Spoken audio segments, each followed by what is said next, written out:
Bahasa Provinsi Bali, melayani dengan cinta. Salam bahasa.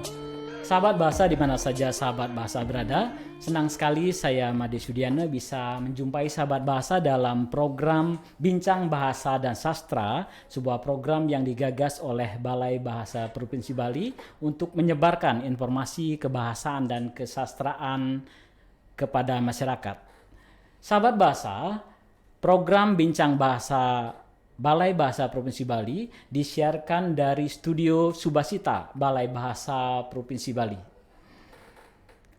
Dalam siaran kali ini, kami akan membicarakan atau membahas kedwibahasaan dalam karya sastra berwarna lokal Bali. Sehubungan dengan itu, di samping saya sudah hadir Bapak Imade Sujaya, Sarjana Sastra, Magister Humaniora.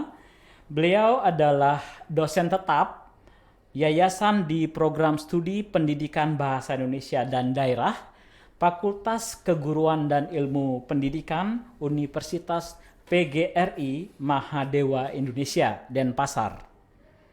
Beliau juga seorang jurnalis, koresponden, dan kontributor beberapa media nasional. Saat ini beliau juga mengelola portal budaya balisaja.com. Bapak Sujaya menulis 2 buku. Yang pertama, Sepotong Nurani Kute, catatan atas sikap warga Kute dalam tragedi 12 Oktober 2002 yang diterbitkan oleh Lembaga Pengabdian Masyarakat Kelurahan Kute tahun 2004.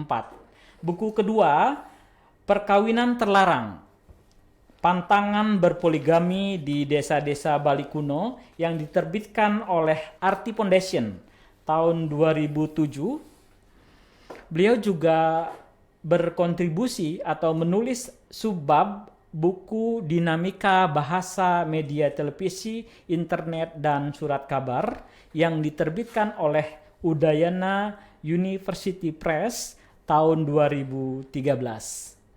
Bapak Sujaya juga sebagai penerima penghargaan Widya Pataka dari Gubernur Bali tahun 2007. Beliau pernah diundang dalam Ubud Writers and Readers Festival tahun 2008. Bapak Sujaya juga seorang pengelola Jagat Buku, sebuah komunitas yang intens membahas buku-buku terbitan baru di Bali. Selamat datang Pak Made Sujaya. Ya, selamat siang Pak Made Sudiana. Ya, apa kabar? Sehat.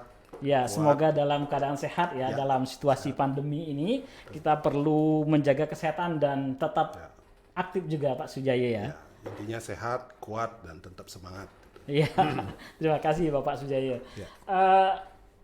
Kita akan berbincang tentang kedwibahasaan dalam karya sastra berwarna lokal Bali. Nah, kalau kita melihat topik ini, tentu ada 3 kata kunci Pak Sujaya ya. Ada kedwibahasaan, ada karya sastra, dan warna lokal. Nah, sebelum lanjut, saya ingin Bapak Sujaya berpendapat sedikit saja berkaitan dengan kedwibahasaan, karya sastra, dan warna lokal. Ya, silakan Pak Sujaya. Ya, terima kasih Pak Made Sudiana. Kalau kita bicara soal kedwibahasaan, ini kan sebetulnya tentang penggunaan 2 bahasa atau lebih yang berbeda, tapi dengan kemampuan yang sama baiknya. Jadi orang menggunakan beberapa bahasa pada kesempatan yang sama, tapi kemampuan berbahasa mereka, walaupun bahasa yang digunakan adalah berbeda, itu sama baiknya. Itu yang disebut kedwibahasaan atau bilingualisme, kira-kira istilah yang lain gitu ya. Iya, begitu ya. Ada juga sebetulnya konsep multilingualisme, Ya. penggunaan keanekaragaman bahasa. Jadi bisa beberapa bahasa digunakan pada kesempatan yang sama. Nah, kemudian kalau karya sastra itu sebetulnya kan kita semua sudah paham juga sebetulnya apa yang dimaksud dengan karya sastra. Karya sastra itu adalah karya cipta yang sifatnya imajinatif, ya, kreatif, dengan medium bahasa. Dan karya sastra menurut saya adalah sebuah respon estetis dari seorang pengarang terhadap hidup dan kehidupannya. Jadi karena karya sastra itu sebetulnya kan bicara tentang hidup, tentang kehidupan, baik merespon dirinya sendiri maupun juga merespon lingkungannya gitu. Nah, sedangkan warna lokal, nah ini satu istilah, satu konsep yang memang biasa atau sudah sering digunakan dalam perbincangan di dunia sastra. Nah, warna lokal itu biasanya merujuk pada unsur-unsur etnisitas di dalam karya sastra, ya bisa juga dalam kaitan misalnya latar, ya, kemudian tokoh-tokoh dari etnik tertentu, kemudian yang paling penting sebetulnya adalah problematika etnik di dalam karya sastra. Nah, karya sastra yang merepresentasikan hal-hal seperti itu biasanya dalam perbincangan dunia sastra dia dikatakan sebagai karya sastra warna lokal. Tapi ada juga yang memberi batasan agak ketat sedikit ya tentang warna lokal, tidak sekedar menunjukkan adanya unsur-unsur lokalitas atau etnisitas tertentu di dalam karya sastra, tapi juga ciri khas. Jadi misalnya satu cerita di dalam satu cerpen, dalam novel misalnya, dia bisa dikatakan warna lokal kalau cerita itu khas di daerah itu. Gitu. Oh gitu Pak ya. Ya, ini ada yang berpegang. Ya, sebelum lanjut Pak Sujaya, sebelum lanjut, sastra warna lokal ini fenomena dalam kesastraan kita ya Pak Sujaya ya. Apa yang dimaksud dengan sastra warna lokal? Nah tadi kan baru warna lokal, sekarang ke sastra warna lokalnya biar lebih menukik. Ya, itu tadi sudah saya singgung sebetulnya sepintas. Jadi karya sastra yang merepresentasikan unsur-unsur lokalitas. Nah, unsur-unsur lokalitas itu apa saja? Ya, dicontohkan Pak. Ya, misalnya ya soal tokoh-tokoh etnik tertentu, kemudian latar, pakaian, kebiasaan, adat, tradisi, ritual yang merepresentasikan etnis-etnis atau lokalitas tertentu. Nah, dalam konteks sastra Indonesia itu menjadi sesuatu yang menarik ya? Ya menarik karena kita Indonesia ini kan kaya dengan etnik gitu. Ya, apalagi Bali menjadi sorotan gitu ya. Ada ratusan etnik. Makanya saya berpandangan bahwa sastra Indonesia itu sebetulnya sastra etnik yang di medianya menggunakan bahasa Indonesia. Ya, gitu. Nah, ini Maman S. Mahayana, salah seorang dosen di UI misalnya, pernah punya pandangan bahwa sastra Indonesia itu sastra etnik, tapi menggunakan medium bahasa Indonesia. Karena tidak bisa dihindari munculnya tema-tema etnisitas. Walaupun misalnya juga pada kenyataannya muncul juga tema-tema urban misalnya, ya di luar tema-tema etnik. Tapi yang kemudian menjadi penciri sastra Indonesia kita ya mau tidak mau kita harus akui ya sastra warna lokal itu etnisitas itu ya. Etnisitasnya begitu ya Pak ya. Ya. Bagaimana dengan warna lokal Bali? Nah, jadi kita khusus ke Bali. Ya. Warna lokal Bali itu warna sastra yang bagaimana? Ya. Bali menarik kita bincangkan dalam konteks sastra warna lokal ini karena Bali itu dia kan satu etnik dengan kultur yang khas sekali. Ya. Khas. Jadi orang ketika melihat Bali dia bisa segera membandingkan dengan yang lain dan dia tampak sangat unik, otentik dia. Ya. Karena itu warna lokal Bali turut mewarnai sastra Indonesia dan itu dimulai pada awal-awal kelahiran sastra Indonesia. Jadi sejak kemunculan pertama kali sastra Indonesia itu warna lokal Bali sudah muncul. Kita mengenalnya kan karya-karya Panji Tisna. Panji Tisna ya. Misalnya Sukreni Gadis Bali, Nirawir Ceti Penjual Orang, Iswaste Setahun Lebih Dahulu. Sebenarnya ada karya-karya sebelumnya lebih awal yang juga mengangkat warna lokal Bali. Tetapi memang tidak sekhas Sukreni Gadis Bali, tidak sekhas Nirawir Ceti Penjual Orang. Ya, bentuknya apa itu? Saya menemukan ada satu roman, kebetulan itu menjadi penelitian saya untuk kepentingan disertasi. Jadi satu roman yang ditulis oleh bukan orang berlatar belakang etnik Bali, dia adalah pengarang Jawa, namanya Imam Supardi. Dia menulis roman judulnya Kintamani. Itu ceritanya tentang kisah cinta seorang lelaki Jawa, bangsawan Jawa dengan perempuan Bali, dengan gadis Bali gitu. Nah, itu juga unsur-unsur warna lokal Bali dimunculkan di situ. Apa saja yang kira-kira muncul dalam karya itu Misalnya, sebagai suasana lokal? misalnya tradisi mebebasan dalam masyarakat Bali. Ya. Itu dimunculkan, tapi tentu dengan potret orang yang tidak melakoni tradisi tradisi Bali, seperti pengarang Bali misalnya menggambarkan dengan tradisi megeguritan. Ya. Nah, kemudian juga kultur masyarakat Kintamani pada masa itu digambarkan di dalam novel roman Kintamani ini. Jadi baru sebatas tokohnya, kemudian latarnya, Tempat kemudian, latar tempat, kemudian latar budaya. latar budaya, jadi adat istiadatnya. Itu yang barangkali yang ditangkap oleh Imam Supardi. Ada juga sebetulnya karya-karya lain, misalnya Sulipit, seorang pengarang etnik Tionghoa. Dia menulis karya sastra berbahasa Melayu rendah. Sulipit ini bapaknya Suhogi. Gitu. Oh ya? Ya, bapaknya Suhogi. Dia pernah menulis, kalau tidak salah ada 2 novel Tentang Bali. Judulnya Dewi Kintamani. Oh. Dewi Kintamani itu juga kisah cinta antara perempuan Bali dengan bangsawan lelaki Jawa. Kemudian dia juga nulis tentang warna lokal yang khas Bali, Lea. Judul romannya Lea, tahun 34 itu. Ya. Nah, itulah warna lokal yang muncul pada awal-awal kelahiran sastra Indonesia. Dan sekarang kita sudah menikmati melihat banyak sekali karya sastra warna lokal. Ya. Penulis lokal dengan berbicara hal yang lokal, gitu ya. Tapi bukan hanya orang Bali. Jadi kan Imam Supardi bukan orang Bali, Sulipit juga bukan orang Bali. Sampai sekarang pun tema-tema Bali tidak hanya ditulis oleh pengarang Bali, tapi juga pengarang non Bali. Selain Panji Tisno, Pak Sujaya, Ya. Siapa yang belakangan meneruskan warna lokal dalam kepenulisannya? Ya kan ada Putu Wijaya, Oko Rusmini, kan kental sekali itu.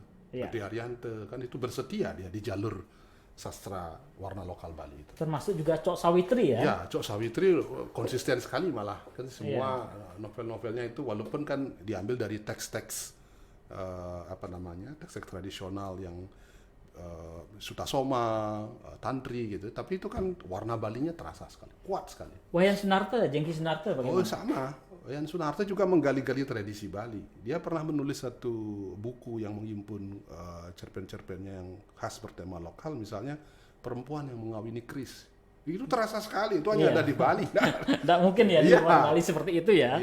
Warna lokalnya kelihatan di situ. Kalau tema-tema yang lain apa Pak Sujaya yang diangkat oleh penulis Bali yang khas menunjukkan kelokalan tema-temanya? Ya, kalau kita bicara tematik, kalau hasil penelitian saya sih ada 3 ya temanya. Itu yang pertama soal kasta.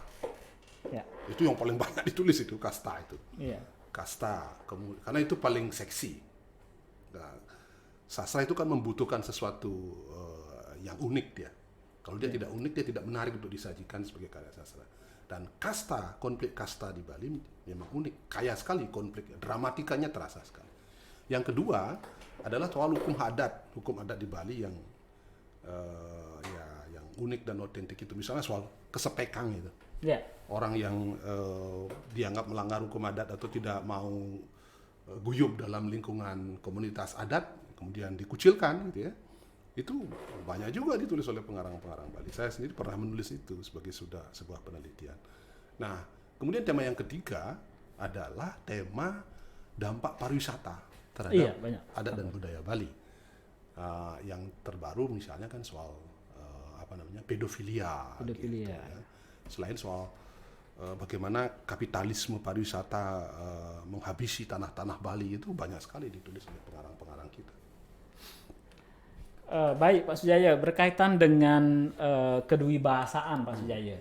Jadi dengan munculnya warna lokal dalam karya sastra di Bali ini, pengarang tentu menggunakan kata atau istilah lokal dalam karyanya. Ini fenomena juga. Ini menarik untuk disampaikan kepada pendengar berkaitan dengan kedewibahasaan ini. Bagaimana penggunaan kedewibahasaan dalam hal ini bahasa daerah, bahasa Bali, dan bahasa nasional, bahasa Indonesia dalam karya sastra berwarna lokal ini. Pak Sujaya. Ya, kedwibahasaan khususnya penggunaan bahasa Indonesia dan bahasa daerah Bali dalam sastra berwarna lokal Bali menjadi sesuatu yang tidak terhindarkan. Memang kan bahasa kemudian menjadi salah satu ciri juga sebetulnya penguat dari sastra warna lokal. Nah, dalam konteks Bali itu terasa sekali, tampak sekali.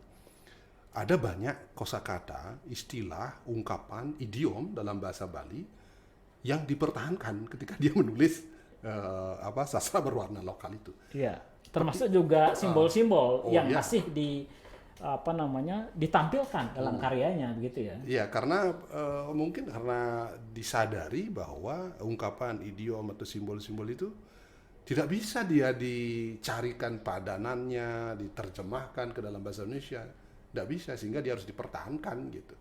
Saya ambil contoh, Oko Rusmini misalnya,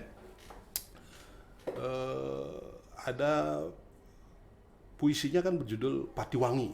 Iya. Itu kan susah sekali untuk dicari padanannya dalam bahasa Indonesia. Ya sudah, biarkan saja. Dan memang Kekuatannya di situ. kekuatannya di situ. Betul. Iya, kekuatannya di situ.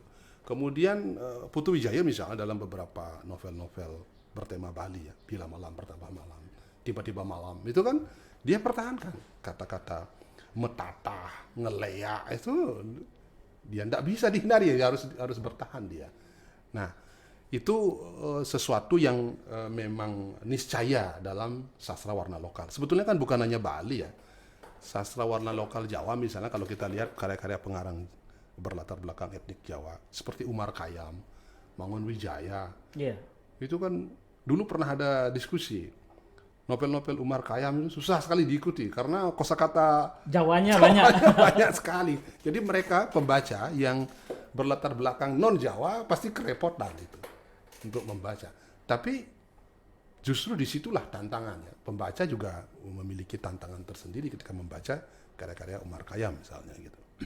Nah, dari sisi penulisan, Bapak Sujaya, kita mengetahui bahwa penulisan kata daerah atau kata asing, artinya kata yang bukan bahasa Indonesia, itu dicetak miring begitu ya dalam penulisannya.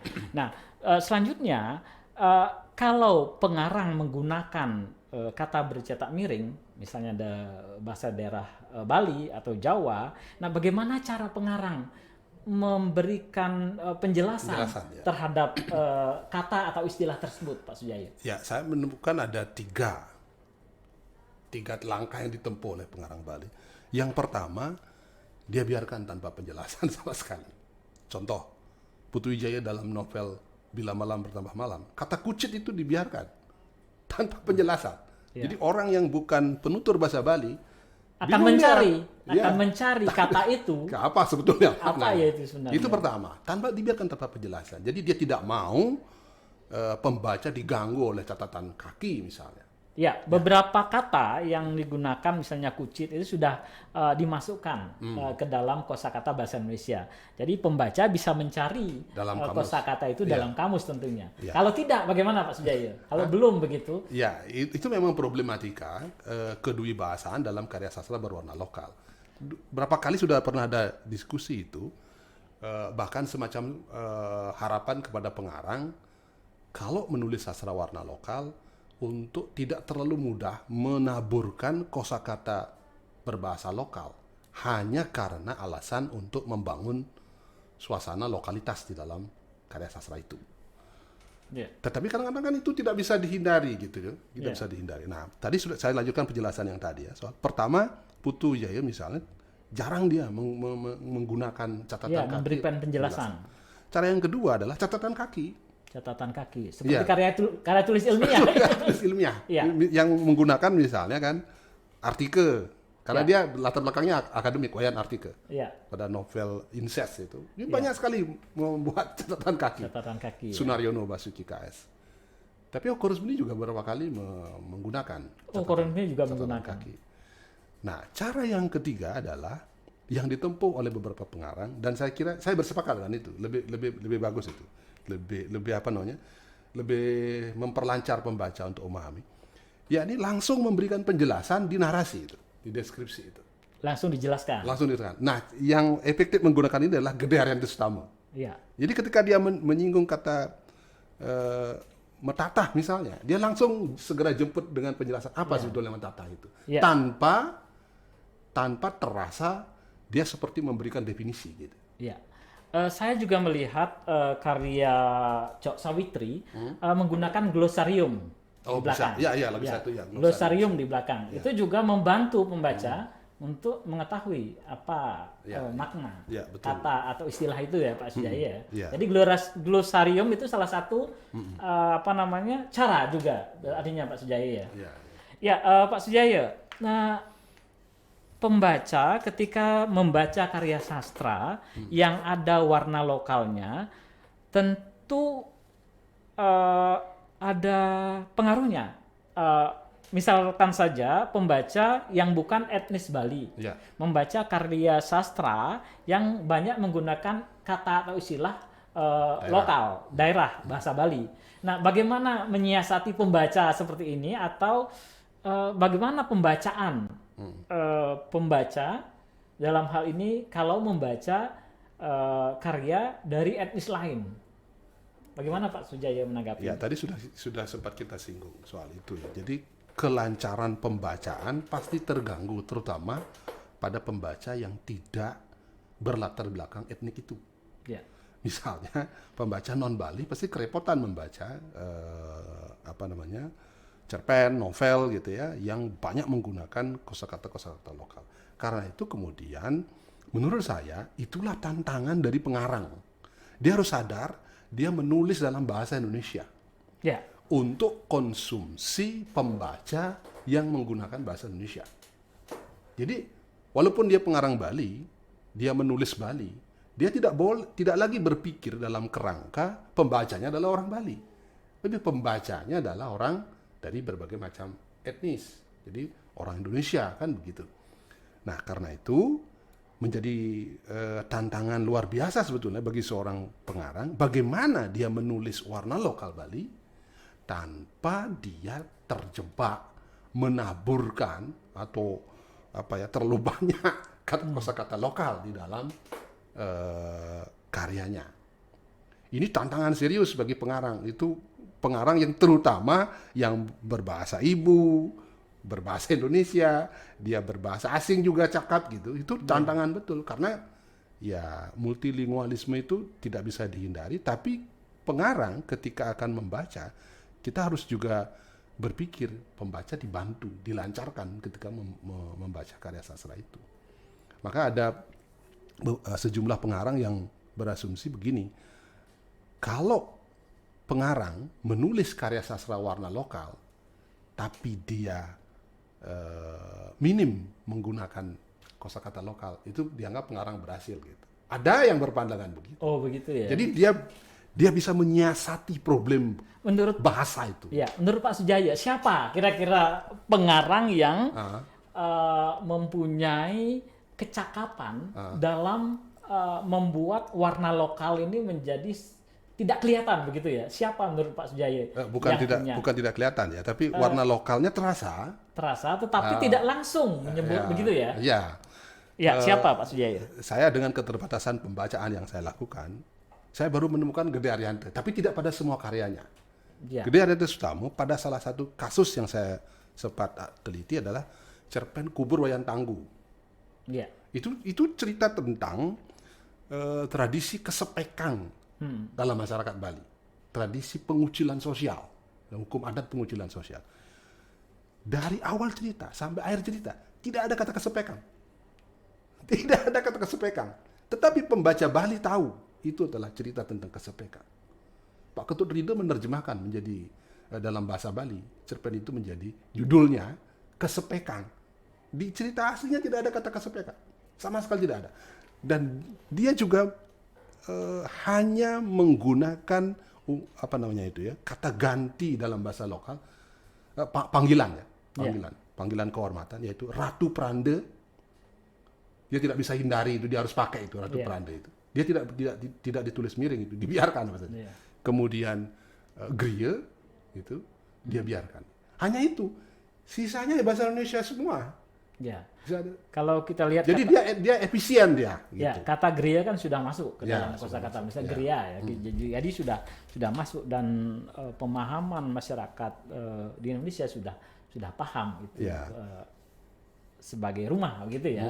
Rumah golongan tertentu Ya. dalam masyarakat Bali begitu ya Pak Sujaya ya. Ya. Jadi menarik Pak Sujaya apa yang Pak Sujaya sampaikan tadi berkaitan dengan kosakata atau istilah yang digunakan dalam karya sastra yang berwarna lokal. Ya. Nah, istilah yang digunakan dalam karya sastra, kata atau istilah yang digunakan dalam karya sastra yang berwarna lokal ini tentu berpengaruh terhadap kosakata bahasa Indonesia, Pak Oh, iya, Sujaya. iya. Ya, bagaimana tanggapan Pak Sujaya berkaitan dengan kosakata atau istilah lokal dalam karya sastra berwarna lokal ini? Ya, mungkin di situ ya kontribusi ya sastra warna lokal dalam konteks pengayaan kosakata bahasa Indonesia. Kita tahu sekarang kan datanya itu data yang saya ingat tahun 2018 ya, Badan Bahasa juga yang mengeluarkan itu. Kontribusi bahasa Bali itu kan sekitar 4,12%. Nggak tahu saya yang sekarang seberapa sudah. Ya, perlu kita cek lagi. Ya, perlu dicek Yang lagi. jelas kami di Balai Bahasa sudah mengajukan beberapa kosakata yang berpeluang menjadi kosakata bahasa Indonesia. Sudah kami lakukan itu ya, Pak Sujaya. Jadi kalau misalnya digunakan dalam sastra warna lokal mungkin ya dia bisa memperkaya lagi sepanjang itu tepat gitu. Cuma dalam konteks karya sastra kan dia bukan tujuannya kan bukan sekedar memperkaya sebetulnya, tapi kan membangun estetika karya di situ tantangan dari pengarang itu. Gitu. Ya, akibat lainnya. Ya. Jadi bahasa Indonesia bisa diperkaya oleh karya sastra yang menggunakan kosakata bahasa daerah. Ya, Ya, dalam karya-karya itu. Nanti kalau sudah biasa digunakan dalam karya, orang sudah mengetahui itu bahasa Bali yang berpeluang untuk menjadi kosakata bahasa Indonesia. Nah, Pak Sujaya, ada beberapa hal yang seperti Pak Sujaya sampaikan tadi, beberapa kata atau istilah yang memang susah untuk dicarikan padanan katanya dalam bahasa Indonesia, ataupun kalau dijelaskan tidak akan mewakili. Ya, tidak cukup seperti ngaben, metatah, dan sejenisnya itu. Nah, dalam karya sastra lokal Bali, istilah Patiwangi yang sudah disebutkan tadi, ini juga istilah-istilah yang yang susah dicarikan dalam kosakata bahasa Indonesia. Jadi pengarang juga banyak menggunakan istilah kekerabatan dalam karyanya, seperti beli, meme, bape, dan seterusnya. Termasuk tiang itu dipertahankan. Tujuan dari pengarang kira-kira apa, Pak Sujaya? Oko Rusmini misalnya karyanya banyak menggunakan kata meme, bape sebagai seorang pengarang, dan Pak Sujaya sebagai seorang peneliti tentunya, kira-kira apa yang menyebabkan pengarang menggunakan kata-kata itu? Ya, kalau saya melihat misalnya pada Oko Rusmini, dia konsisten sekali itu, dia bertahan itu pakai tiang di hampir semua karyanya.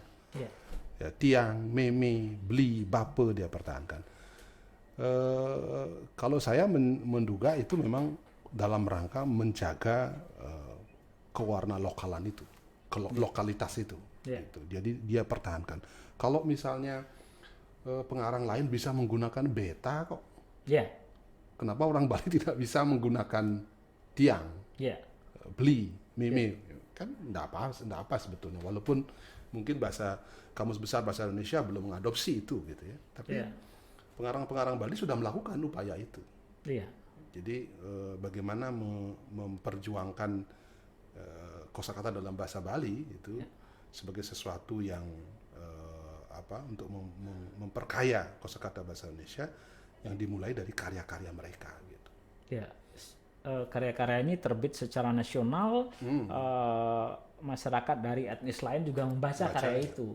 Dan karya-karya seperti karya Oko Rusmini ini banyak memuat unsur-unsur kedaerahan, kelokalan begitu. Baik, Pak Sujaya, mungkin tidak penulis untuk menghilangkan warna lokal ini dalam karyanya?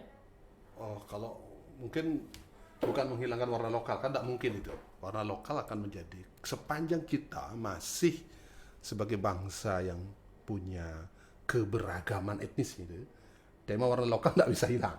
Tapi mungkinkah karya sastra berwarna lokal tanpa diganggu oleh unsur-unsur bahasa daerah yang terlalu banyak? Iya. Kira-kira begitu ya? Iya, Kalau saya iya, betul. Mungkin apa tidak? Iya.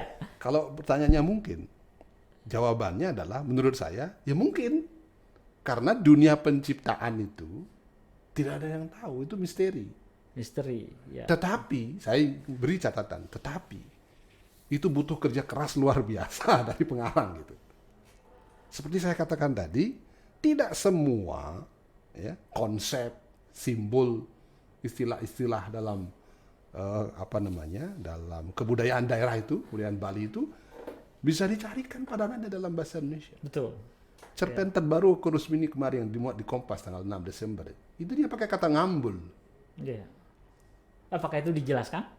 Dijelaskan. Dijelaskan. Tapi dia cari padanan dalam bahasa Jawa, ngambok itu.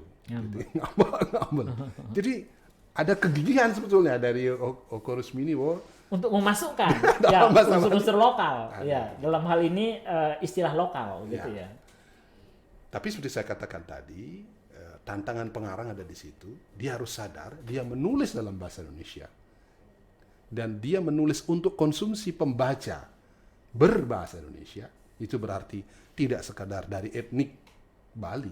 Ya. Jadi dia kan harus, pengarang itu harus memikirkan pembacanya itu. Iya, betul. Jadi walaupun dia nulis dalam nulis tema Bali, dia berlatar belakang orang Bali, dia kan tidak bisa berpikir bahwa pembacanya adalah orang Bali semua kan. Betul. Yang mengerti kosakata itu. Ya. Nah, itulah kalau saya lebih cenderung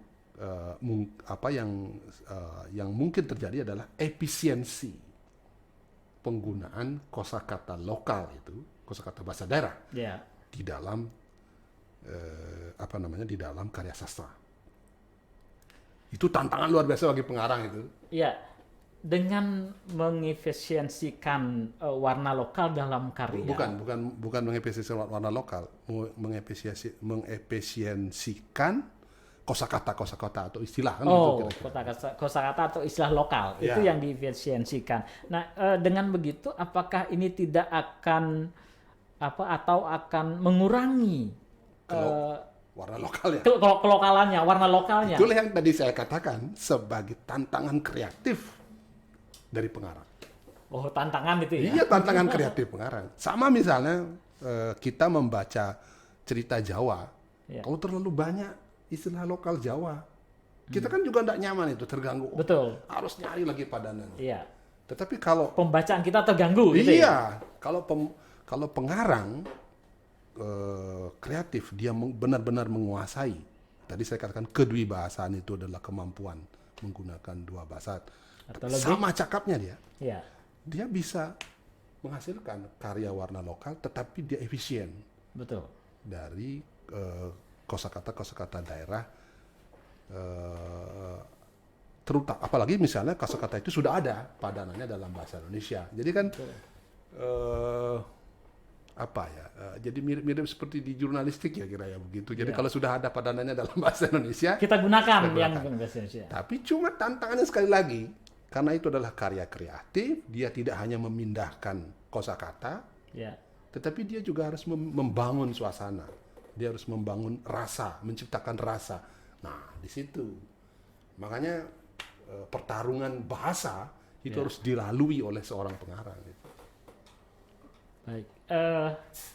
Belakangan ini Pak Sujaya, kita mengenal beberapa pengarang mengadopsi atau mengadaptasi karya-karya tradisional.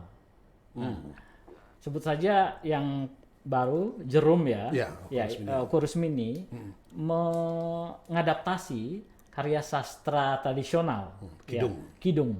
Nah, berkaitan dengan kelokalan ini, sejauh mana Kurusmini dalam hal ini memuat atau menampilkan kelokalan ini dalam misalnya dalam kosakata Bali, dalam karya atau kosakata karena ini Kidung mungkin bahasa Kawi atau bahasa Jawa Tengahan dalamnya.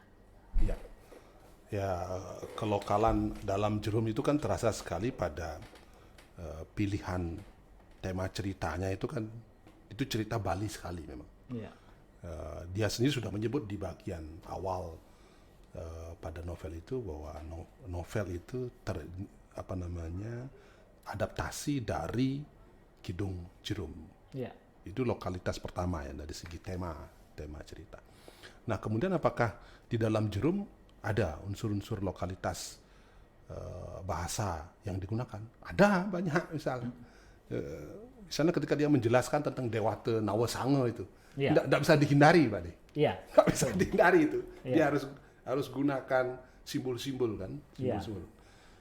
Tetapi saya amati tidak seperti Tarian Bumi misalnya, Tarian Bumi yang pilihan kosakata lokalnya kan cukup banyak itu.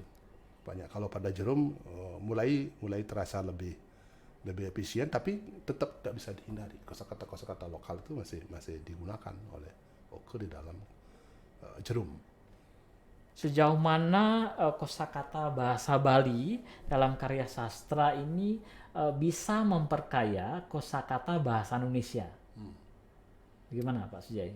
Ya, tentu bisa kan, karena karya sastra itu menjadi satu dokumen linguistik yang penting sebetulnya.